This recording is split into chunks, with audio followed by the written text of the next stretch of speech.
시청자 여러분 안녕하십니까? 뉴스데스크 강원입니다.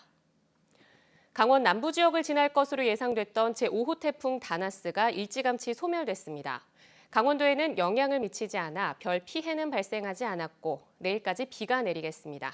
이용 기자가 보도합니다. 제5호 태풍 다나스가 소멸되면서 강원도에는 영향을 미치지 않았습니다. 제주와 전남 등을 거쳐 오늘 밤 강원 남부 지역을 빠져나갈 거라는 당초 예보와 달리 오늘 정오쯤 전남 해상에서 열대 저압부로 약화됐습니다. 강원도에는 별다른 피해 없이 비가 내리고 있습니다. 삼척과 태백 등에는 50mm가 넘는 비가 내렸고 강릉과 속초 등 나머지 해안 지역과 산간 지역에는 10mm 내외의 비가 내렸습니다. 태풍은 소멸됐지만 비구름대가 북상해 궂은 날씨가 이어지면서 동해상에는 풍랑주의보가 발효된 상태입니다. 이 열대저압부는 오늘 밤 한반도 내륙을 관통해서 내일 낮에 동해 중부해상으로 진출하겠습니다. 강릉과 묵호에서 울릉도를 오가는 뱃길은 끊겼고 주말을 맞은 동해안 해수욕장은 썰렁한 모습을 보였습니다. 관광객들은 바닷속에 들어가지 못한 채 발길을 돌려야 했고 대목을 기대했던 상인들은 아쉬움이 가득했습니다. 지금 바닷가에 계실 건데 바람과 비와 지금 사실 상인들은 울상입니다. 기상청은 내일까지 도내에 10에서 60mm의 비가 내리고 강원 남부 지역은 시간당 20mm 내외의 많은 비가 내리는 곳도 있겠다고 예보했습니다. 산지에는 안개가 짙게 끼는 곳이 있겠고 해안 지역은 강한 바람과 함께 높은 물결이 일겠다며 안전사고에 주의를 당부했습니다. MBC 뉴스 이용입니다.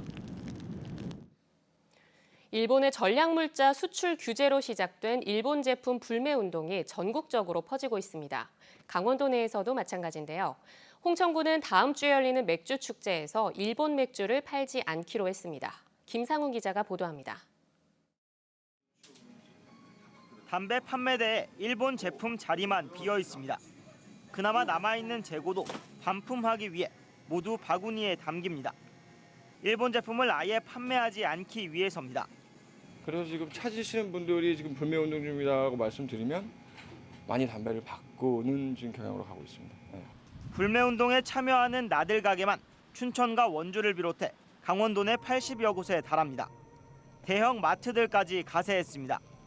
춘천에만 7개 지점을 운영 중인 한 대형마트.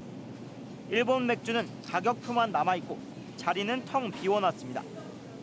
잘 팔리던 제품이라 재고가 많지만 모든 지점에서 일본 맥주와 담배를 치웠습니다. 판매를 지양하는 게 아니고 저희가 구매 판매를 안 하는 방향으로 지금 잡아서 전 물품은 다 빼는 걸로 지금 하고 있습니다. 춘천과 강릉 등 일부 농협 하나로마트 지점들도 일본 맥주를 없앴습니다. 소비자들도 일부러 불매운동에 동참한 매장을 찾아가는 등 긍정적인 반응을 보이고 있습니다. 네, 너무 잘 하고 있다고 생각하고요. 네, 적극적으로 매장들이 좀 앞장서주는 것이 맞다고 생각합니다. 네. 홍천군은 지자체 차원에서 일본 보이콧을 선언했습니다. 오는 24일부터 열리는 홍천강 맥주 축제에서 일본 맥주를 팔지 않기로 한 겁니다. 지난해 축제에서만 일본 맥주가 1톤가량 팔렸고 올해도 일본 생맥주를 판매하려고 했지만 모든 계약을 취소했습니다. 최근 일본 제품과 함께 국산 대체품을 쉽게 검색할 수 있는 사이트까지 인기를 끌면서 불매 열기는 더 뜨거워질 것으로 보입니다. MBC 뉴스 김상훈입니다. 남북 정상 간 판문점 선언으로 본격화된 강릉 제진 간 철도 건설 사업에 대해 기획재정부가 부정적 뉘앙스를 보인 것으로 확인됐습니다. 강원도 등에 따르면 기획재정부 관계자는 지난 16일 도청에서 열린 재정 현장 컨설팅에서 강릉 제진 간 철도 건설 사업을 현 시점에서 본격화하는 것은 어렵다는 의미의 발언을 했습니다. 강원도는 남북관계 경색 국면이 지속되고 있는 상황에서 이 사업 추진이 어렵다는 의미로 풀이된다고 해석했습니다.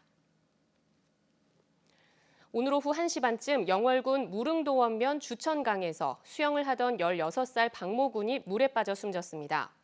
사고 당시 박군은 강 건너편으로 가기 위해 수영을 하다가 수심 2m가량인 지점에서 물에 빠진 것으로 추정됩니다.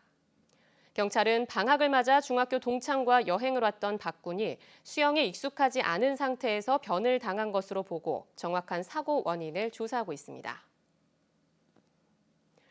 강릉시 민원콜센터가 피서철을 맞아 주말에도 운영됩니다.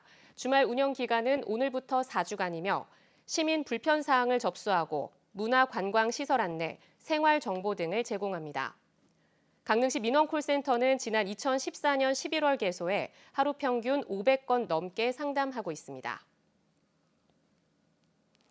이주 여성과 가족들이 교류하고 각국의 음식을 체험하며 쉼을 갖는 행사가 오늘 원주에서 열렸습니다. 마을숲 트레킹 숲속 뷔페라는 이름으로 열린 이번 행사에는 원주 지역 이주 여성과 가족 등 200여 명이 참가해 들꽃을 이용한 꽃꽂이를 체험하고 각국 음식을 시식하는 시간을 가졌습니다. 행사를 주관한 한라대학교는 이번 행사를 시작으로 산림 관광을 주제로 한 관광 상품을 개발해 나간다는 계획입니다.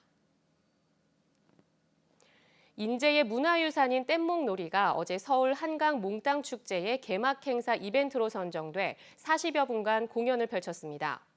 인제 뗏목놀이는 1944년 청평댐이 생기기 전까지 설악산에서 생산된 나무를 한양으로 옮기기 위해 뗏목이 나무를 운반했던 모습을 재현한 것으로 인제군의 주요 문화유산입니다. 인제군은 빙어축제와 가을꽃축제, 황태 등 지역의 축제와 특산품 홍보 행사도 함께 진행했습니다. 폐광 지역의 역사와 현실을 담은 철암을 기억하자 전시회가 오늘 개막했습니다. 태백시 철암 탄광 역사촌에서 열리는 이번 전시회는 다양한 장르의 국내외 작가와 철암과 장성 지역 주민 등 모두 100여 명이 다양한 작품 세계를 선보이며 다음 달 25일까지 이어집니다. 이상으로 강원 뉴스 마칩니다. 시청해주신 여러분 고맙습니다.